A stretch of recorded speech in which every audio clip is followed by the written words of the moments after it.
Hey there, everybody. Welcome to NFL Total Access, counting you down to Wild Card Weekend, just 2 days away now. We've got your injury status updates and a chat with Buffalo's most experienced playoff defender, Micah Hyde, coming up. First, though, today's headlines presented by Lexus and a lot of coaching news starting in Dallas, where the Cowboys still haven't made an announcement about Jason Garrett's job status, 4 days removed from their last game. According to Jane Slater, he's still going through his exit interviews with players with no word on when a decision about his future might come.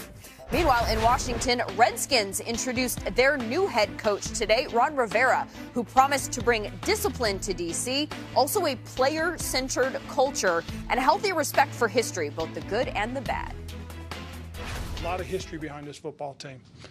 In order for us to get back to where we want to be, we've got to study that history, embrace that history, and prepare to repeat that history. Because if we're not, we're doomed to repeat the most recent history. We're not going to do that, guys. We really aren't. Everything we do is going to be about winning. Okay, we're going to learn to do things the right way, and that's the only way we're going to do them. Because if it doesn't help us, we're not doing it, man. That's just as simple as it gets. Different kind of press conference today in Cleveland, where Browns owner Jimmy Haslam addressed the team's new direction in the wake of the Freddie Kitchens and John Dorsey firings. This week, he says Paul DePodesta will spearhead the search committee for the new coach and GM, and he says they'll look to hire a coach first. I do think this sets us up well to first hire a head coach and then have the head coach be involved in the hiring of the GM. I want to stress it will not solely be the head coach's decision. It will be a collaborative process involving ownership and several other members of top management, if you will, as we hire the GM. And joining me now with a lot to say about this subject matter, a couple of former Browns, Willie McGinest, who played the last 3 years of his career there, and Joe Thomas, who spent all of his 11 NFL seasons there for 6 different head coaches. So you know a thing or two about their different styles. What must Cleveland do this time to get that hire right? Yeah, I've got a lot of experience, unfortunately, with this search committee process. And for the Cleveland Browns right now, they've got the players in place. It's not the cupboards are dry right now as far as players go, but they need to get a coach that can be a strong leader, that can put it together a really good coaching staff, and that's somebody that can stand up there and hold the players accountable and give them discipline. That's not something that they had with Freddie Kitchens. So I think they're looking for somebody of high character who can be a great leader in that locker room. Joe, you know, we always talk about it, like the failed process. They've had these issues before in the past. And you was in that locker room, I was in that locker room. We've seen it years ago. And when you talk about the Cleveland Browns, you said they got the fan base, a passionate fan base. They now have the players on that roster that can go out and win football games. The question is, if you bring a coach in and you got so many different people telling this coach probably what he needs to do, and he doesn't really have full control and full reign on the locker room and the players to do every single thing his way, will he be successful? Are you referencing the analytics department, No, I'm just saying I'm listening to Haslam. I have a lot of respect for him. I know him, but he's like, it'll be ownership, it'll be GM, and that probably has a little influence on some of the things they do. So I'm not talking about one sole department. I'm just saying about if I'm a strong-minded head coach that wants to do everything my way, and I got different voices talking to me about how I should do it, how does that kind of conflict with, like, the production of what you're really trying to create as a coach and give and put that blueprint out there? Well, I think one of the reasons they got rid of John Dorsey this week was because they want to be able to bring in a head coach and give him full command of the roster. They want to be able to bring in a guy and give him Bill Belichick-like control where he can bring in his own general manager that he trusts and that they can build a good partnership there. But they give the head coach the power to be able to discipline and hold all of his players accountable, to be able to put together a great coaching staff that respects and understands that the head coach has final authority on a lot of things. And so I think that's why they made the move that they did this week, getting rid of John Dorsey. And that's why Jimmy Haslam said that he was going to allow his head coach to be involved with picking that general manager, because right now they got the players. They need to find the coach that now can coach those players and turn them into professionals and build a great team. And just real quick, John brought in all those players. The free agents. He was great. Yeah, there's no doubt. The reason that John Dorsey got fired was not because he didn't bring in great players, but he made a mistake with the coach hiring when he hired Freddie Kitchens. And so they don't want to do that again. So now they've got the players. Now they got to find the perfect coach, and they don't want to hold back at all their search to find the perfect coach to coach up the talent that they have right now. Who is that perfect coach? Because we know it's not going to be Urban Meyer. His name came up today, and Haslam said they were focusing on people with NFL experience who fits that bill that also fits the leadership bill, all the things you're looking for. Yeah, I think the guy right now that's probably the leader in the clubhouse, which is still a little bit early, but it's Mike McCarthy. He was in the building today. I got a chance to talk with some of the folks that were in that interview process. They thought Mike McCarthy did a fantastic job. He's a proven winner. He's got a Super Bowl trophy to his name. He's a guy that's been in the NFL a long time as a head coach. And really the one reason he got fired in Green Bay is because they thought his offense got a little bit stale because he got a little bit comfortable towards the end of his career.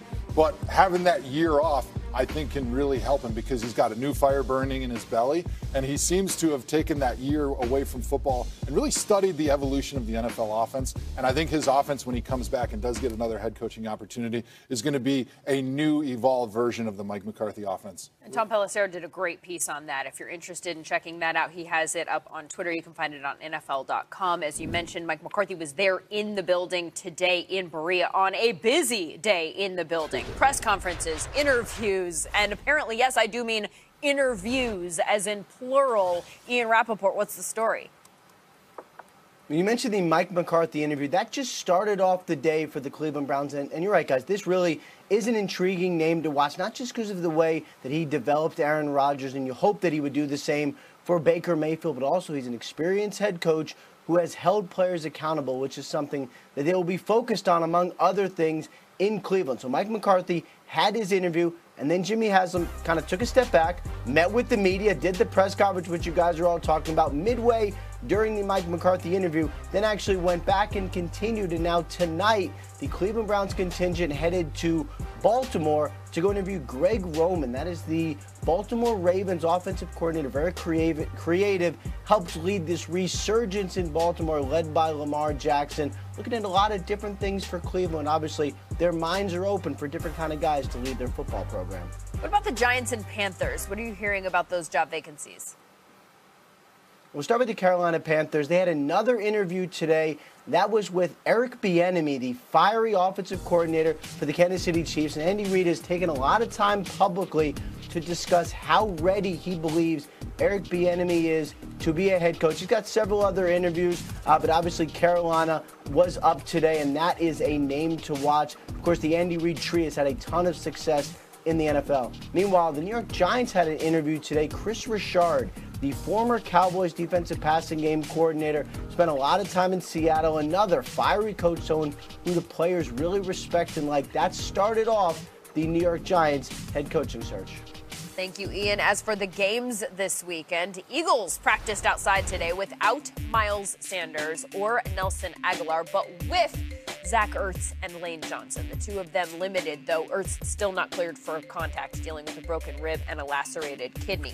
As for the team that they will play on Sunday, Omar Ruiz is live with the Seahawks, who beat the Eagles in Week 12. Omar, what did they take away from that game there in Renton? Well, during that game, Week 12, defensive coordinator for the Eagles, Jim Schwartz, blitzed Russell Wilson more than any quarterback he's ever blitzed since he's been Eagles defensive coordinator. And it was feast or famine in those situations. 5 of the 6 Eagles sacks that day came on the blitz. But when Russell Wilson was able to get the ball away, he completed 8 of 14 passes for 164 yards and his lone touchdown. Wilson telling me those successes were all about staying poised. Stay in the next play, you know, and just lock it in the next play. There's gonna be ebbs and flows of the game, and that's standard, that's typical, and that's playoff football. That's just football in general. And so, if we got to be able to weather the storms. There's gonna be some moments in there, you know, and hopefully they're all great ones. But there's gonna be moments in the game where we got to know, when to capitalize, when to chill out and just keep playing football. Well, Wilson is 2-4 on the road in his career in the playoffs this season. They have been 7-1 on the road. They are 7-0 the last 2 years playing on the East Coast. Russell Wilson, second only to Tom Brady in playoff wins, yards, and touchdowns since he's been in the league in 2012. So they'll go to Philadelphia with a lot of confidence. He's a good one, but he and Carson Wentz are both trying to work through some depth issues around them this week. David Carr, who do you see doing that most effectively on Sunday? Well, that's what it really comes down to with the depleted depth charts here for both teams. It comes down to the quarterback play. Carson Wentz and Russell Wilson are almost mirror images of each other. They really complement each other well. Their games are very similar. Carson has shown a little bit of a tendency to turn the football over. In a game like this, you can't do that. This man still has all his playmakers. Russell Wilson finds a way on fourth down to make the play necessary. You think about the plays that he made just against the San Francisco 49ers last week when they had to have him. Ty Lockett was the guy. He's going to find Tyler Lockett. Carson Wentz on the other side, he's throwing to some undrafted rookie guys that he's just pulled off the practice squad trying to make plays, and he's done a great job of that. But Russell Wilson's ability, as we heard Omar talk about, a lot of pressure when they played last time, but he's going to find a way. When you have pressure, not only does it break pipes, but it can also break for big plays, and Russell is as good as anyone has ever been, especially in these scenarios, at making big plays in those situations. So it might not be a 30-30, 35 game, but it could be something where 2 or 3 big plays like this, and you got DK Metcalf also that can make plays, a young rookie kid. So I think that the edge goes to Russell Wilson in this football game. You know, the Vikings quarterback was pretty good this year when the guys around him were healthy, and it looks like they will be on Sunday. Dalvin Cook telling Tom Pelissero today there will be no restrictions for him against the Saints in the wake of a shoulder injury from Week 15, and it sounds like Alexander Mattison will be full go also as his backup. And